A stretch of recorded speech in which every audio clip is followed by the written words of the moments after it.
राज्यांमध्ये मी गेले 10 वर्ष अनेक वर्ष मी तुम्हाला सांगतोय की या महाराष्ट्राचं हे यूपी बिहार करतायत. उत्तर प्रदेश बिहारमध्ये ज्या प्रकारचं राजकारण केलं जातंय त्या प्रकारचं राजकारण महाराष्ट्र हा वेगळा सुसंस्कृत महाराष्ट्र आहे. मी नेहमी सांगतो की महाराष्ट्राने देशाला दिशा दाखवलेली आहे आणि अशा परिस्थितीमध्ये महाराष्ट्राचं अशा प्रकारे वाटोळं करणं, महाराष्ट्रातल्या येणाऱ्या पुढच्या पिढ्यांचं वाटोळं करणं, महाराष्ट्रामध्ये जे येऊ इच्छितात राजकारणामध्ये त्यांची विचारसरणी बदलणं, हे मला असं वाटतं महाराष्ट्रासाठी आणि महाराष्ट्राच्या भवितव्यासाठी घातक आहे. ह्या सगळ्या गोष्टींचा विचार मला असं वाटतं राजकीय पक्षांनी करणं गरजेचं आहे.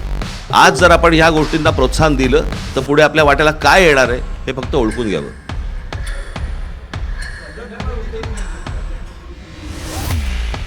नाही, एकच सेकंद जरा मध्ये मी थोडंसं काल मुख्यमंत्री बोलले, कारण मुंबई महापालिका ही एकमेव महापालिका होती असं आता म्हणावं लागतं की जिच्या मुदतशिर्या 92,000 कोटीपर्यंत आम्ही नेऊन दाखवलं होतं. त्याच्यापैकी साधारणतः 40 ते 45,000 कोटी ह्या ज्या कामगारांचे प्रॉव्हिडंट फंड, ग्रॅच्युइटी वगैरे असतात त्याच्यासाठी असतात.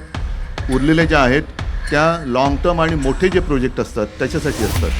आणि त्याच पैशातून मुंबईसाठी कोस्टल रोड हा आपण करून दाखवलेला आहे, टोलमुक्त. यांचे गल्लीबोळं केली तरी यांचे हे टोल लावतात. नितीन गडकरींचा मुंबई गोवा रस्ता अजून होतोय, 200 वर्ष त्याला खड्डे पडणार नाही, पण 200 वर्षात तो होणार की नाही अजून माहिती नाही आहे. पण त्यांनी जे